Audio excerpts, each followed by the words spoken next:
hates being lied to and getting ripped off. So Katie Porter fights like hell to protect Orange County taxpayers, blasting her own party for congressional earmarks that waste our money, leading the fight to ban congressional stock trading, and cracking down on oil company price gouging so we stop paying for big oil's greed. That's Katie Porter, protecting Orange County taxpayers, getting things done. I'm Katie Porter, and I approve this message. Looking like I'm the next big thing. I'm about to cause a scene. It's your journey. Own every mile in the Hyundai Santa Fe. Now, get 1.9% APR financing or up to $1,250 in savings on the Santa Fe. Only at your SoCal Hyundai dealer. Watch Off the Clock today at 2 on KTLA 5.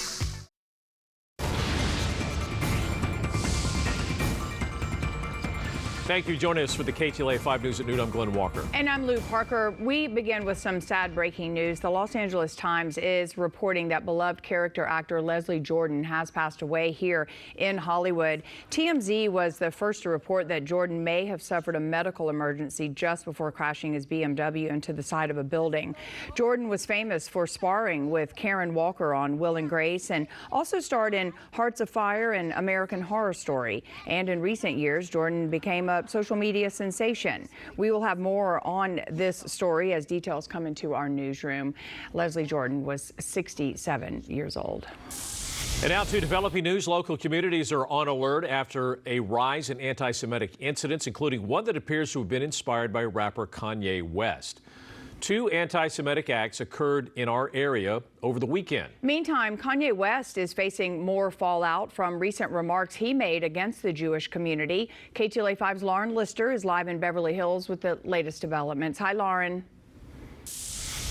Hi, Lou. Hi, Glenn. I have new reaction from the Anti-Defamation League at this hour to flyers and banners that were anti-Semitic in areas of Los Angeles over the weekend. We are in Beverly Hills where one of those incidents occurred, and Beverly Hills PD tells us that they are investigating and trying to figure out who left anti-Semitic flyers. They say they found about 25 in driveways in this area of Sunset and Benedict Canyon Drive, also reporting there is no threat to the community.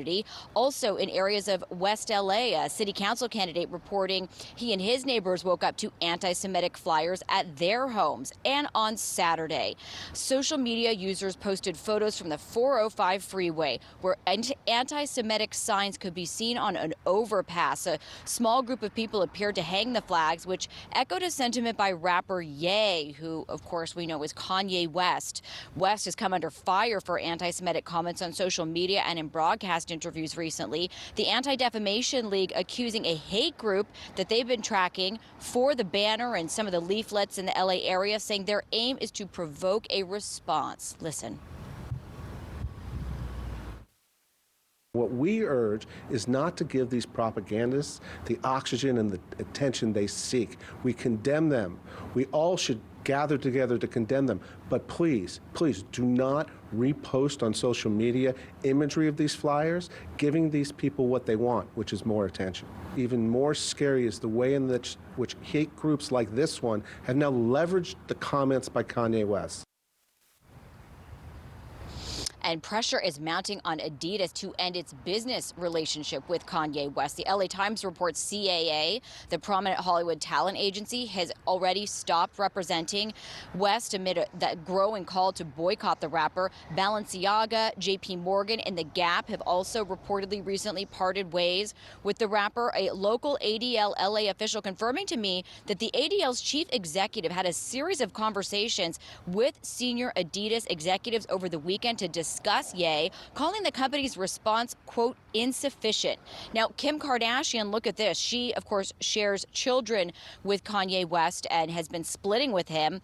She's distancing herself, posting hate speech is never okay or excusable. I stand together with the Jewish community and call on the terrible violence and hateful rhetoric towards them to come to an immediate end. We're also hearing from LA County District Attorney George Gascon, who posted, we cannot tolerate the anti-Semitism that was on full display on an LA freeway. White supremacy is a societal cancer that must be excised. This message is dangerous and cannot be normalized. I stand with the Jewish community in condemning this disgusting behavior. Back out here live, the ADL tells me that people can go to adl.org for more information on their campaign to pressure Adidas. And we'll continue following this. But for now, that's the latest live here in Beverly Hills. I'm Lauren Lister. I'll send it back to you. Thank you, Lauren. Governor Gavin Newsom has joined calls for 2 LA City Council members to resign amid the City Hall racism scandal. But some people are wondering why he waited so long. KTLA 5's Alina Glenn live in Eagle Rock with more. Alina?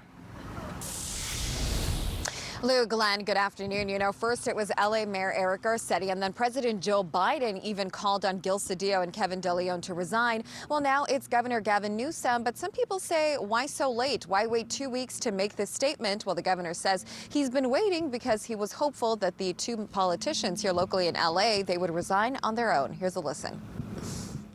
Well, I think he should. I think they should. I think they should. I wanted to give them space, but I think I was very clear with Nuri that she did the right thing, and I think the others should do the same. Why did you want to give them space? I wanted to provide the opportunity for them to justify what they said, and the opportunity to be transparent about what they said. And so we're hoping and looking forward to announcements soon. Governor Newsom making the remarks yesterday during a gubernatorial debate, joining a long list of people and political figures calling on both Gil Cedillo and Kevin De Leon to resign from the LA City Council. Gil Cedillo has already lost his seat on the council to council member-elect Eunices Hernandez, who will be taking over his district. So his days essentially on the LA City Council are numbered.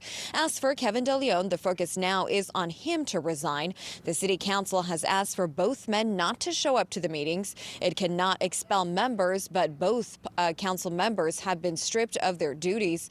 Kevin De Leon gave several interviews last week asking the public for their forgiveness and saying that he will not leave until recalled by his own constituents. Kevin De Leon also saying that he does regret using certain words in that leaked audio. He also says that some of the remarks are reflection of his resentment toward the lack of Latino representation in city government, an issue he believes will only worsen if he resigns. Well, in response to that, newly elected president of the LA City Council, Parker Corian, saying that's pretty arrogant of him to think that he's the only one that can represent that community. Since the leak of the audio, we've seen several groups of people come out and protest. Members of Black Lives Matter, among others, have been protesting outside, camping outside Kevin De Leon's home in Eagle Rock for more than a week now. They say that council meetings in the meantime should be placed on hold until both members resign. One activist telling us this morning he's surprised it took Governor Gavin Newsom 2 weeks to make his remarks. His ego and his arrogance won't allow him to accept that what he has done is so egregious that nothing short of resignation will make amends. He thinks he can talk his way out of it. He thinks he can make an apology. He thinks he can go on a media tour and that somehow or another will assuage the outrage and the disappointment and hurt. Now you can see over my shoulder here, we have about 10 protesters this afternoon. They've been camped out for several days. They say they're not going anywhere until Kevin De Leon officially resigns. I'm Alina Glenn reporting live in Eagle Rock, KTLA 5 News. Thank you, Alina. Opening statements are underway in the Harvey Weinstein sex crimes trial. The disgraced former film producer is facing 11 sexual misconduct charges. It is his second trial after being convicted on similar charges in New York back in 2020. KTLA 5's Kareem Winter joining us now live from downtown L.A. with the story. Kareem? Yeah, Glenn, this high-profile trial, it comes just 3 years after Weinstein, as you mentioned, was convicted in New York, convicted of rape and sexual assault. And so far today, we've been hearing a lot from prosecutors as they begin to outline their case to jurors in opening statements here.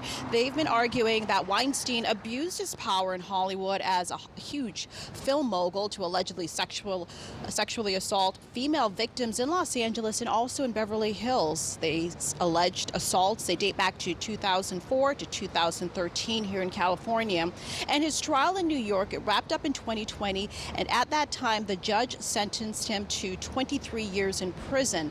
The disgraced film mogul, he was accused of sexually assaulting dozens of women since 2017 and became the target of the Me Too movement, which led to numerous women coming forward to accuse him of sex crimes. Now, for his part, Weinstein has denied all of these accusations and said that he's done nothing criminal. Many witnesses are expected to testify, including celebrities and also other leading figures in the political realm. Among those, Governor Gavin Newsom's wife, Jennifer, who's expected to testify that Weinstein allegedly sexually assaulted her back in 2004 and 2005. At that time, she described herself as a naive young actress looking to advance her career when she secured a meeting with Weinstein at a hotel.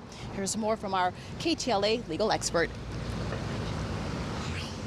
As we understand it, other women of some notoriety, including Gavin Newsom's wife, are expected to testify in this case. Although they are not named defendants in this case, the judge has allowed them to testify as to similar conduct they experienced at the hands of Harvey Weinstein. So now we're expecting to hear from a number of witnesses. The prosecution initially said we'd be hearing from about 9 women. That number has been lowered now to 8. This trial could last about 6 weeks and go through December. That's the very latest here in downtown Los Angeles. Kareem Winter, KTLA 5 News. All right, Kareem, thank you for that. All right, let's check in with Andy for a quick look at our weather. Yeah, real quickly here, we're looking at this windy and warm weather today. We had a very light Santa Ana system that brought with it a little bit of a wind advisory, and that, though, like we said earlier, is going to be expiring at around 2 p.m., mostly for all of the areas you see here outlined. You can see it's mostly mountains and mountain passes like that, but really all the way from Ventura County down to Orange County. And with that, of course, was bringing some warmer temperatures, though we're still a few degrees off of where we were yesterday. 76 for the high in Santa Clarita, 78 in Van Nuys, 74 along the beaches, 78 in Long Beach, 80 degrees in Santa Ana, 76 in Riverside. And as we look out here, also you can see some of those relative humidity levels here, especially in the Antelope Valley, are pretty low. It was also very cold there this morning, waking up with a frost advisory that will probably be back tonight for the Antelope Valley. But like we said, relative humidity 15%, Palmdale 16 in Victorville, and as in the next couple of